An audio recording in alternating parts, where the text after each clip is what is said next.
Assalamu alaikum students, this is going to be lecture number 8 from unit 2, that is computational thinking and algorithms, and the topic we are going to cover in this lecture is 2.1.4 tracing an algorithm, and this topic is on page number 78 and 79 of your textbook. Before jumping to the main topic, there is a very important MCQ that tracing an algorithm is also known as desk check or dry run. So you guys must memorize these two terminologies. This could be helpful in solving any MCQs coming in the exam. So moving next, we are having tracing an algorithm. किसी भी problem को solve करने के लिए सबसे पहले algorithm design किया जाता है. एल्गोरिदम जब डिज़ाइन हो जाता है उसके बाद मूव किया जाता है towards the coding phase.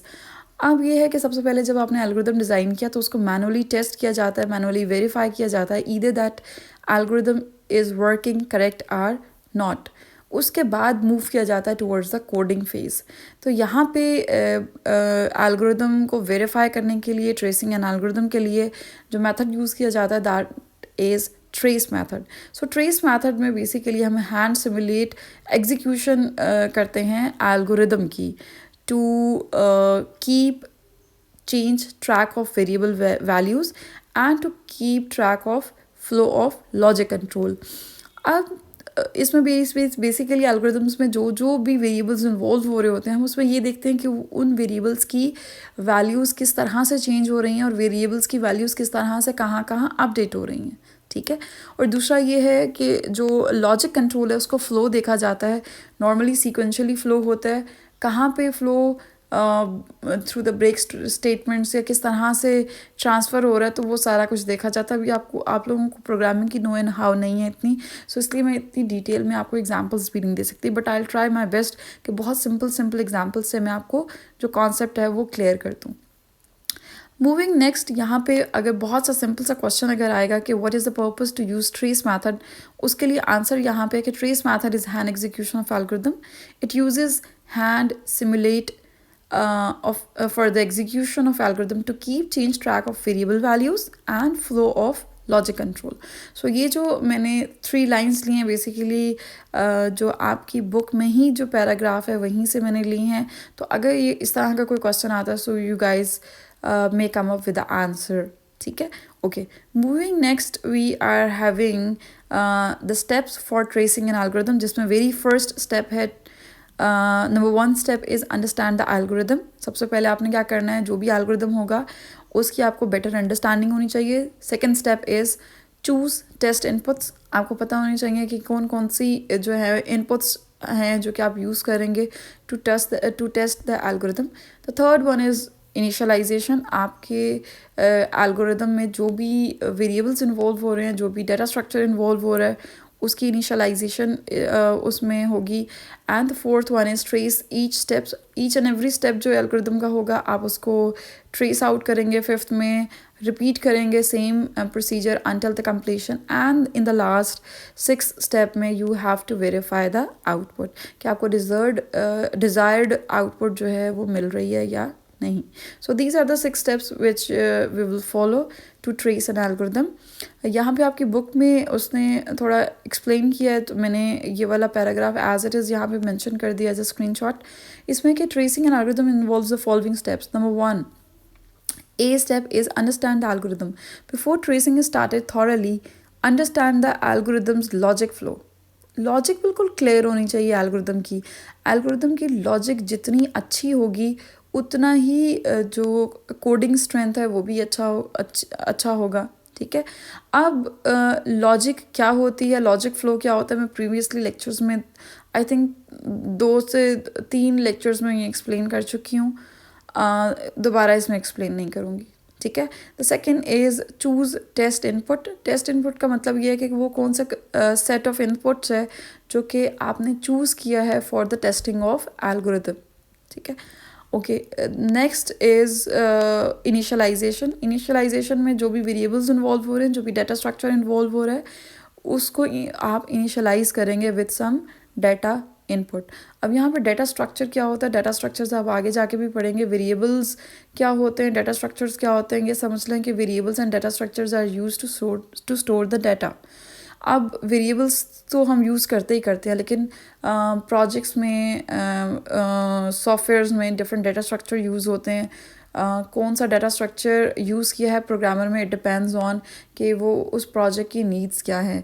For example arrays use की हैं, या कोई लिस्ट यूज़ की है, या कोई भी लिंक लिस्ट यूज़ की है. तो इट डिपेंड्स ऑन कि आप डाटा स्ट्रक्चर्स इंशाल्लाह जब भी आप प्रोग्रामिंग डिटेल में पढ़ेंगे तो you will learn about the data structures as well. Okay, the D part, the D step is trace each step. अब आपने हैंड एग्जीक्यूशन करनी है एल्गोरिथम की स्टेप बाय स्टेप. उसमें आपने फ्लो ऑफ कंट्रोल का भी ट्रैक रखना है कि किस तरह से क्या फ़्लो है बेसिकली. और यहाँ पे नीचे इन्होंने बुलेट्स में 4 पॉइंट्स दिए हैं कि ट्रैक, रिकॉर्ड, इनपुट्स क्या हैं उसका रिकॉर्ड रखें for the variables and data structure. Second one is perform processing. कोई भी computational processing है, कोई भी operations उसमें involve हो रहे हैं तो वो perform की जाएगी. इसके अलावा जितने भी variables उसमें involve हुए हैं या data structure involve हुए, उनकी values कब कब update हो रही हैं, कैसे कैसे change हो रही हैं. You have to keep the complete track of all those changings. इसके अलावा go by flow control. इसमें भी यही है कि आप स्टेप होता तो यही है कि सीक्वेंशियली बेसिकली जो कंट्रोल होता है वो सीक्वेंशियली होता है, 1 बाय 1 ईच स्टेटमेंट जो है वो, या एल्गोरिदम का every step 1, step 2, step 3 sequentially execute होता है. बट समटाइम्स ये होता है कि हमने कहीं पे लूप्स यूज़ की होती हैं, कहीं पे कंडीशनल स्टेटमेंट्स यूज़ किए होते हैं, या कुछ फंक्शंस कॉल्स होती हैं. अब ये तीनों चीज़ें आपको नहीं समझ आ रही होंगी कि लूप्स क्या है. लूप्स बेसिकली होता है जब आपने कोई भी काम रिपीट कराना हो तो उसके लिए आप लूप्स यूज़ करते हैं. कंडीशनल स्टेटमेंट्स भी आप डिटेल में पढ़ेंगे, फंक्शन कॉल्स भी आप डिटेल में पढ़ेंगे. तो कुछ चीज़ें ऐसी होती हैं जिसमें कंट्रोल ब्रेक करके समटाइम्स थोड़ा सीक्वेंशियली वर्क नहीं करता, या तो फंक्शन कॉल टॉप पे होती है तो टॉप पे स्टेटमेंट्स जो होती हैं वो एग्जीक्यूट हो रही होती हैं, या फंक्शन कॉल जहाँ पे भी फंक्शन कॉल होती है तो आपकी फंक्शन डेफिनेशन प्रोग्राम के कहीं नीचे लिखी होती हैं तो वो वाली स्टेटमेंट्स एग्जीक्यूट होती हैं, देन कंट्रोल बैक हो जाता है. तो आपको अभी फ़िलहाल अगर समझ नहीं आ रही छोड़ दें, कोई मसला नहीं है. जब हम प्रोग्रामिंग डिटेल में पढ़ेंगे तो उस टाइम मैं आपको इंशाल्लाह समझा दूँगी ये, ठीक है. उसके बाद आता है repeat until completion. Tracing the algorithm continues step by step until we reach the end of algorithm. That's very simple. The last step is verify the output. अब आप evaluate करते हैं final output को कि either वो जो output है वो expected output है, either that matches our desired results are not for the given set of inputs. So ये सारे के सारे पॉइंट्स हैं जो कि ट्रेसिंग ऑफ एल्गोरिदम में कंसिडर किए जाते हैं. ये एक मैंने यहाँ पे ड्राई रन की बहुत सिंपल सी एग्जांपल ये बेसिकली मैंने गूगल से ही ली है. यहाँ पे स्टूडेंट ने क्या किया है, कोड लिखा हुआ है उसने एक साइड पे और पार्टीशनिंग लाइन करके उसने राइट साइड पे जो है वो उसने ड्राई रन किया हुआ है for the different input values. For example n की वैल्यू 450 है तो i का जो वेरिएबल है उसकी वैल्यू 2 है तो प्रिंट 2 होगा. तो इस तरह से उसने ड्राई रन किया हुआ है यहाँ पे for different iteration. So no need to go into the detail of this code and dry run. यहाँ पे मैंने बस सिंपल सा किया है कि किस तरह से हम किसी भी कोड को ड्राई रन करते हैं. यहाँ पे एक कोडिंग एग्जाम्पल को ड्राई रन किया गया है, ना कि एल्गोरिदम को. So this is not the example of algorithm, this is basically the example of code. अब हमने तो ट्रेसिंग एंड एल्गोरिदम में एल्गोरिदम को अंडरस्टैंड करना ना, एल्गोरिदम की एग्जांपल हमने लेनी है.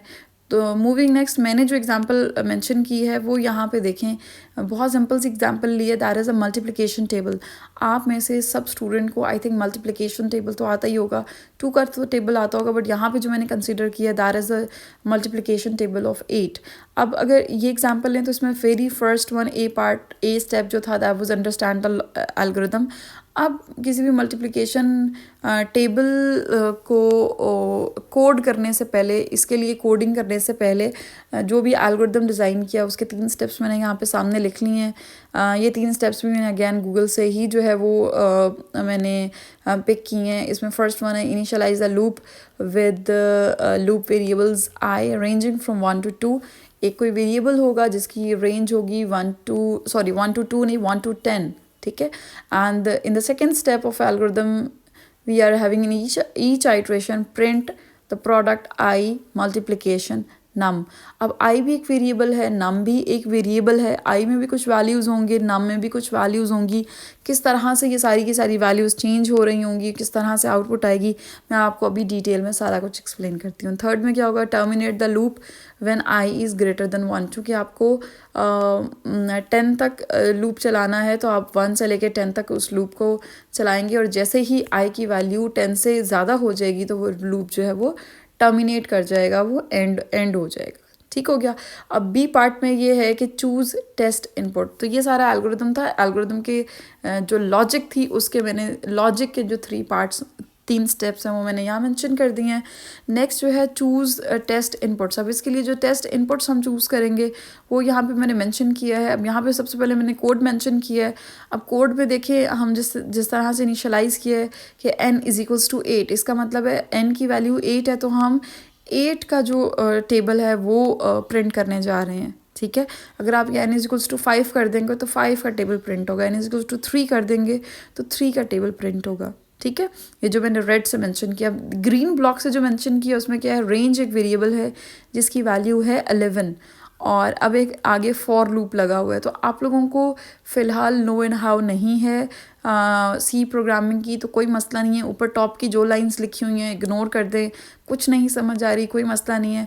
बस छोटी सी चीज़ जो मैं समझाना चाह रही हूँ उतना समझ लें। इसके बाद इंशाल्लाह जब हम प्रोग्रामिंग स्टार्ट करेंगे पाइथन की, उसमें भी you guys will be having better understanding, because C++ तो आपके प्रोग्राम में है, आपके कोर्स में है ही नहीं। तो यहाँ पे रेंज एक वेरिएबल है जिसकी वैल्यू क्या है, 11। अब इसके बाद एक फॉर लूप लगा हुआ है जिसमें आई इन्वॉल्व है, एक वेरिएबल। इतना समझ लें कि इसमें एक वेरिएबल आई इन्वॉल्व है, एक वेरिएबल इसमें रेंज इन्वॉल्व है, और एक वेरिएबल इसमें n इन्वॉल्व है। ठीक है। अब इनिशियलाइज जो सी स्टेप था उसमें क्या था, इनिशियलाइजेशन हो चुकी है। हमने n को भी इनिशियलाइज कर दिया है विद वैल्यू 8। इनिशियलाइज का मतलब होता है किसी भी वेरिएबल को कोई भी वैल्यू असाइन कर देना और उसको उससे इनिशियलाइज कर देना, उससे स्टार्ट कर देना। ठीक है। तो n की वैल्यू 8 है और रेंज की वैल्यू 11 है। ठीक है। और i की वैल्यू जो है वो 1 है। तो 3 वेरिएबल्स इन्वॉल्व हैं, तीनों की वैल्यूज़ को हमने इनिशियलाइज कर दिया। ठीक है। अब द फोर्थ स्टेप जो है वो ये है कि, या डी स्टेप आप इसमें देख लें, D step is trace each step, जिसमें आपने क्या करना है, ट्रैक रिकॉर्ड इनपुट। अब इनपुट का रिकॉर्ड आपने रखना है। तो देखिए ड्राई रन है तो ड्राई रन हम हमेशा पेपर पे करते हैं। पेपर पे यहाँ पे मैंने लिख लिया कि n की वैल्यू 8 है, रेंज की वैल्यू 11 है, एंड i की वैल्यू इनिशियली 1 है। ठीक है। अब द सेकेंड बुलेट में आप देखें प्रोसेसिंग है, अपडेट वेरिएबल्स है। अब अपडेट वेरिएबल्स भी हम इसमें करेंगे, प्रोसेसिंग भी साथ साथ करते जाएंगे। अब देखें i की वैल्यू 1 है। अब ये जो फॉर लूप के अंदर ही लिखा हुआ था ना कि i is less than and equals to range, अब उसकी वैल्यू मैंने लिख ली है कि 1 is less than and equals to 11, और प्लस आई में अब आपको नहीं समझ आएगा कि पोस्ट इंक्रीमेंट और प्री इंक्रीमेंट वेरिएबल्स क्या होते हैं। तो यहाँ पे आप ये समझ लें कि आई की वैल्यू 2 हो गई है। ठीक है। तो 2 हो गई है तो ब्लू मार्कर से जो मैंने लिखा है वो प्रिंट हो जाएगा कि 8 × 1 = 8। अब दोबारा सेकेंड लूप चलेगा, सेकेंड आइट्रेशन होगी, उसमें आई की वैल्यू 2 हो जाएगी। अब again 2 is less than equals to 11, that is true. ठीक है। 2 लेस है ना 11 से, तो दैट इज़ ट्रू, और आई की वैल्यू हो जाएगी 3, और यहाँ पे दोबारा ये सी आउट वाली स्टेटमेंट एग्जीक्यूट होगी और प्रिंट हो जाएगा 8 × 2 = 16।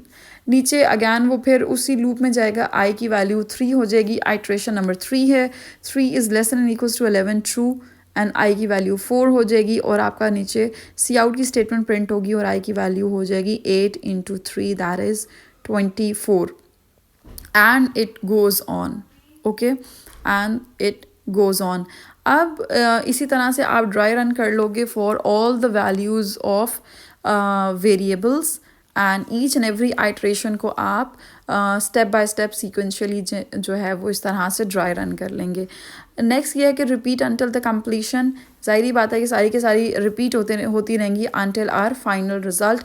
और एफ पार्ट में you have to verify the output, that is output हमारे पास आ गई 8 that is a multiplication table. 11 तक क्यों जा रहा है, बिकॉज हमने उसके लिए रेंज जो है वो 11 रखी थी, इसलिए 8 इंटू 10 पे उसने स्टॉप नहीं किया, बल्कि 8 इंटू 11 इज इक्वल्स टू 88 भी उसने प्रिंट किया।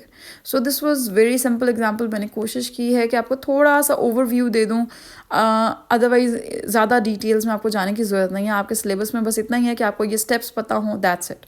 ठीक है, आपके सिलेबस में जो एग्जाम्पल है दैट इज़ अनदर एग्जाम्पल, वो यहाँ पे मैं मेंशन कर देती हूँ। वो एग्ज़ाम्पल बेसिकली ये है कि हमने जेरो वाली एग्ज़ाम्पल की थी इन आर डिस्कस की थी इन आर प्रीवियस लेक्चर्स। यहाँ पे भी हम यही स्टेप्स जेरो वाली एग्ज़ाम्पल पे फिट इन करेंगे। The first one was understand the algorithm. तो उसमें ये था कि उसमें एल्गोरिथम इस तरह से था कि जेरो को पिक करना था फ्लोर, ठीक है, फ्रॉम अ लोकेशन, और उसको कहीं और जाके प्लांट करना था। चूज़ टेस्ट इनपुट में ये था कि पिकअप लोकेशन 30 थी, that was the input, test input. Initialize हमने करा दिया था, इनिशियल पोजीशन जो जेरो की थी और इनिशियल पोजीशन जो फ्लोर की थी वो हमें मेंशन करनी थी। ट्रेस ईच स्टेप में ये था कि ट्रैक रिकॉर्ड इनपुट में ये था कि जेरोज़ की लोकेशन, फ्लोर की लोकेशन, ये सारी की सारी इनपुट वेरिएबल्स थी।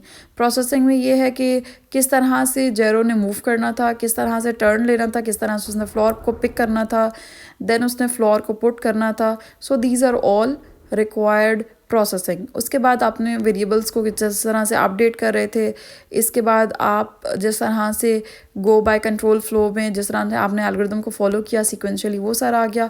सारे का सारा प्रोसीजर आप रिपीट करेंगे, जहाँ जहाँ रिपीटेशन है उसकी मूवमेंट्स की, जहाँ पे उसने जंप करना था एंड देन उसने फाइनल डेस्टिनेशन पे पहुँचना था एंड फ्लोर को उसने प्लेस करना था at the designated location and at the end आपने वेरीफाई करना था रिजल्ट को। So this was all about today's lecture. I hope confusion नहीं होगी। In case of any confusion you may drop your words in the comment section, and in case of any contact you may contact us. Stay tuned, keep learning, keep growing. We'll see you in the next lecture, inshallah.